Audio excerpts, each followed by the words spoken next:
Before we get into the video, I want to explain something. This has been a pet theory of mine for a little while. There is a lot to go over and explain, but I'm gonna do the best I can.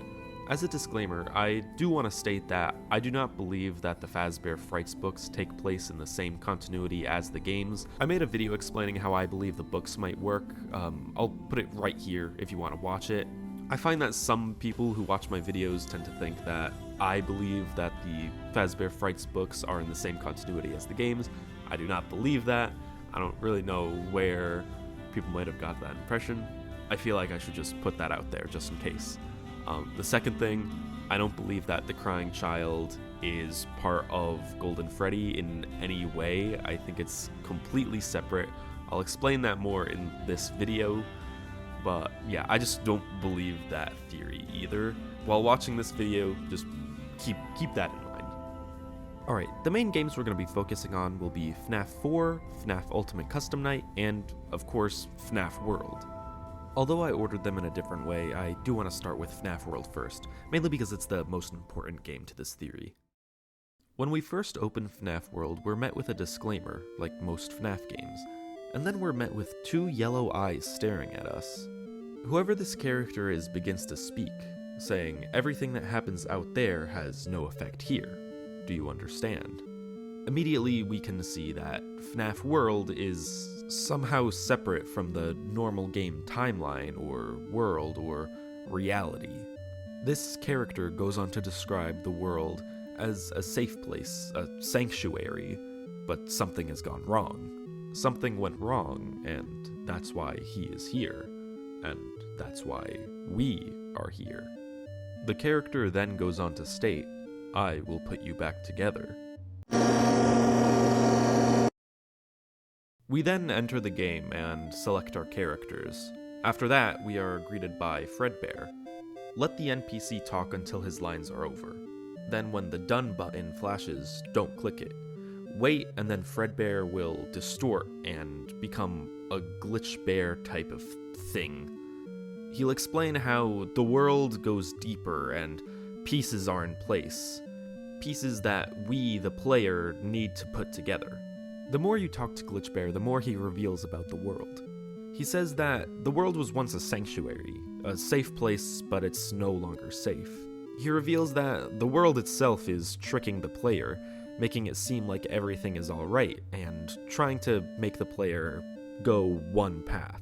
The normal NPC Fredbear says that things get more dangerous, but the Glitch Bear knows what's going on. It's apart from the game in some kind of way. It has its own sentience. The Glitch Bear tells us we're being deceived by the world, and we have one purpose and one purpose only: to find the clocks and to fix whatever has gone wrong. Doing what Glitch Bear says and going out to find the clocks, we're met with something interesting. Every time we interact with a clock, we're met with what appears to be one of the FNaF 3 minigames. The same minigames that set up Happiest Day in FNaF 3. However, what we see in FNaF World appears to be these minigames broken up, or how to unlock them being broken up. And we as the player put these pieces into place. We're doing exactly what the Glitch Bear tells us to do. We're putting the pieces into place. We're setting up, we're creating the minigames we play in FNaF 3. In the first minigame in FNaF World, we push Balloon Boy into the poster we have to click on in FNaF 3.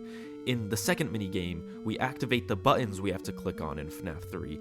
In the third minigame, we have to push the cupcakes into place, the cupcakes we click on in FNaF 3, and so on and so forth. We, the player, are literally tasked with setting up the games we play in FNaF 3 to set up Happiest Day. After finding all the clocks and setting up the minigames correctly, the Glitch Bear tells us to find a key. This key is hidden in Lily Gear Lake. After getting the key, we exit a different part of Lily Gear Lake, and we see this lock. After opening the lock with the key, we enter this weird whirlpool-like thing. After entering this, we are met with the same black screen and pair of eyes that we saw in the beginning of the game. Whoever is speaking to us says, "We are still your friends. Do you believe that? The pieces are in place for you. All you have to do is find them. Rest." When the character is done speaking, the screen says "the end." and we get a trophy for this ending. The trophy having the appearance of a crying child, except there are no tears. So that probably was a lot to unpack there. I'm sure a majority of the viewers watching probably never even played FNaF World, but hopefully you understand what's going on. Now, let's get into the ending of Five Nights at Freddy's 4. I'm sure most of you know how FNaF 4 ends. The crying child is lifted up by his older brother and shoved into the jaws of Fredbear. Fredbear bites down on the crying child's head, and then the crying child is sent to a coma and dies later in the hospital. It's what happens after all this is the thing that interests me. After the bite and another round of gameplay, we get a cutscene, if you can call it that. The cutscene shows crying child and his plush toys. A voice we can assume is the older brother says, "Can you hear me? I don't know if you can hear me. I'm sorry." After this, an unknown character says, "You're broken. We are still your friends. Do you still believe that? I will put you back together." The characters on screen fade away, and we are met with the game's menu. Next game we're going to be talking about is FNaF Ultimate Custom Night. In Ultimate Custom Night, we play as William Afton, and depending on what you believe, it's either William Afton in hell or William Afton in a coma-like state. Either way, it's William Afton in a purgatory type of scenario.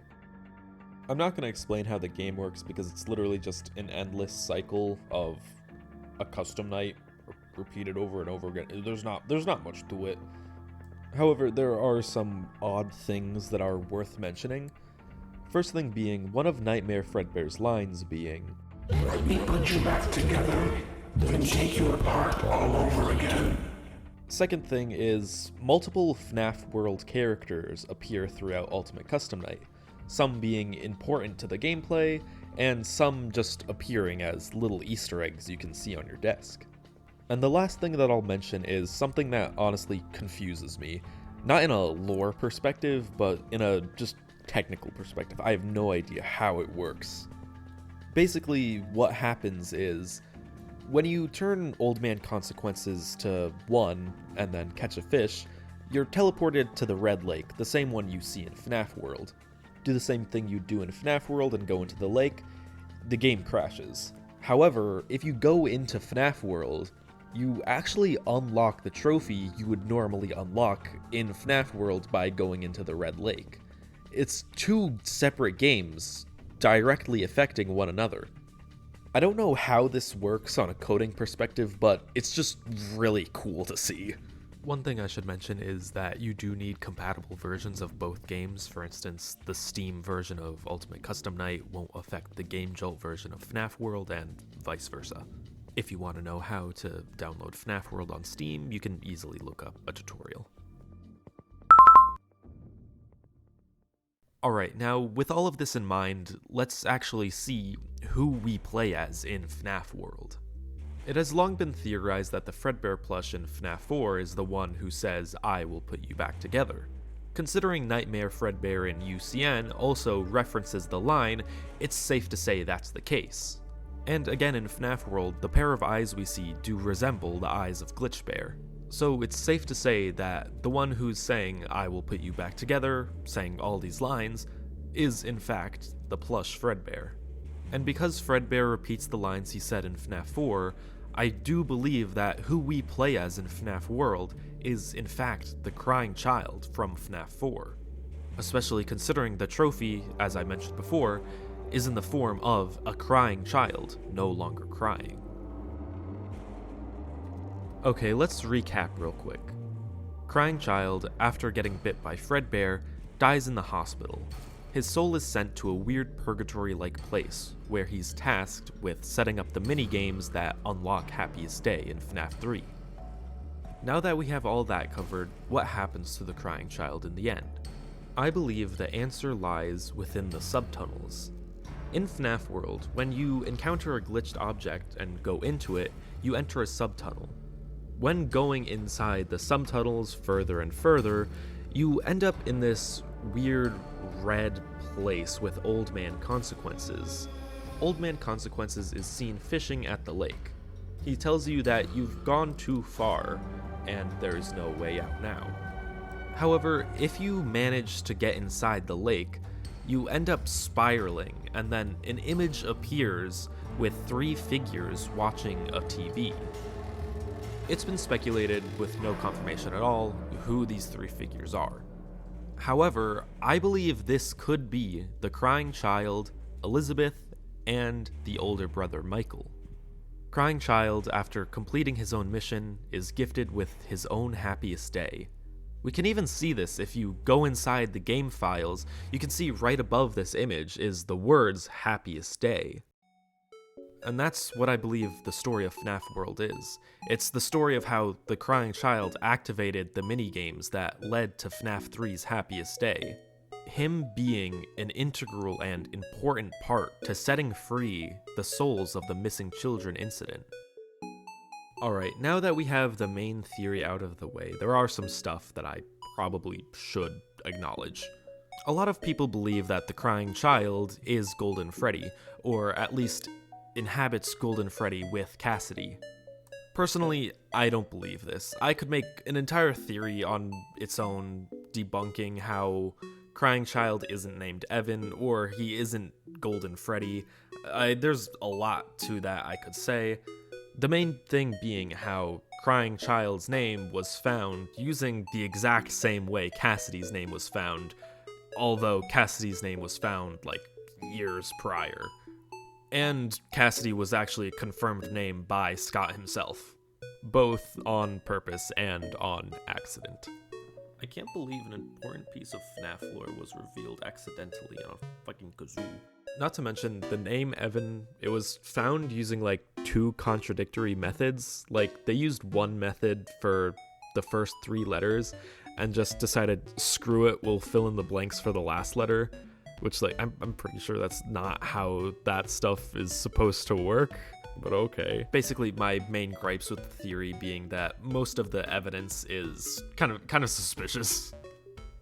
And while we're on the subject of the logbook, I do believe that it is only Cassidy talking to Michael, mainly because the ways souls communicate throughout the FNaF series is with pages.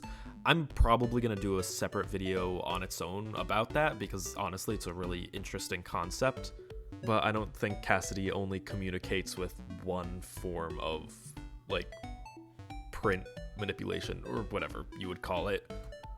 However, if there are 2 souls in the logbook, I believe it could be Charlie and Cassidy, because those are the only 2 souls that are left after the happiest day in FNaF 3. Charlie obviously being Lefty, and then Cassidy kind of just like coming in UCN, which is way after FNaF 3. Not to mention, in the logbook, I just want to mention this because I love this Easter egg. There's an entire page that depicts happiest day in FNaF 3. It literally says, what was your, and in bold letters, happiest day, and then on the bottom of the page we see Puppet giving a huge cake to this small girl with black hair, and it's hilarious because like that's how Cassidy looks. It's always been like small child with black hair, and ooh, we see it right there, and that's the only human depiction we see in the logbook other than Michael, I guess, but that doesn't really count because he just doodled himself. This is actually like printed within the logbook in universe.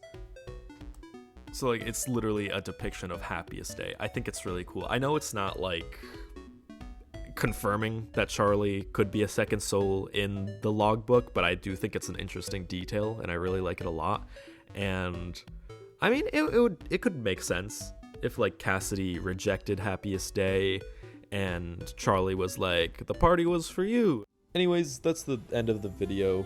That's all I really have for this. If you have any notes or thoughts, feel free to comment. Feel free to like and subscribe if you liked the video. Feel free to like and subscribe if you didn't like the video, because you might like a different video.